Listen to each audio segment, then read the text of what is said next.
বন্ধুরা, আজ তোমাদের নাম্বার সিরিজ থেকে কিছু রিজনিং করে দেখাবো। তোমরা দেখো কিভাবে হবে।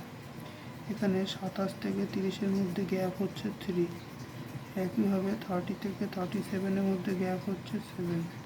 37 থেকে 50-র মধ্যে গ্যাপ হচ্ছে 13। এখানে দেখো আমরা জানা নেই কত হবে। এখানে দেখো 3 হচ্ছে প্রাইম নম্বর, 7 হচ্ছে প্রাইম নম্বর, 13 হচ্ছে প্রাইম নম্বর। তাহলে এখানে আমরা দেখতে পাচ্ছি যে প্রত্যেকটা প্রাইম নম্বরের গ্যাপে গ্যাপে নেওয়া হয়েছে। দেখো 3-র পরে প্রাইম নম্বর হচ্ছে 5, তারপরে হচ্ছে 7, আবার দেখো 7-এর পরে প্রাইম নম্বর 11, আবার তারপরে হচ্ছে 13। তাহলে এক এক করে প্রাইম নম্বরের গ্যাপে গ্যাপে নেওয়া হয়েছে। তাহলে এখানে আমরা বলতে পারি 13-এর পরে প্রাইম নাম্বার হচ্ছে 17, তাহলে 17-এর পরে প্রাইম নাম্বার হচ্ছে 19।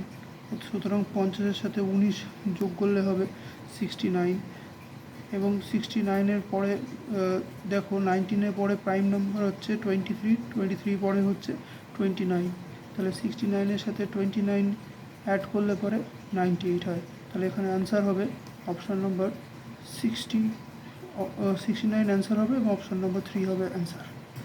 আচ্ছা, একইভাবে দেখো 44 সাথে 0.5 গুণ করায় 22 হয়েছে, আবার 1 গুণ করায় 22-এর সাথে 22 হয়েছে, এবং 22-এর সাথে 1.5 গুণ করায় 33 হয়েছে। একইভাবে 2 গুণ করায় 33-এর সাথে 66 হয়েছে। এখানে দেখো 0.55 করে বাড়িয়ে বাড়িয়ে গুণ করা হয়েছে। সুতরাং দেখো 66-এর ক্ষেত্রে 2.5 দিয়ে গুণ করলে সেখানে হয় 132.5-এর জন্য 33, তাদের অ্যাডিশন করলে হয় 165। সুতরাং এখানে অ্যান্সার হবে অপশান 4।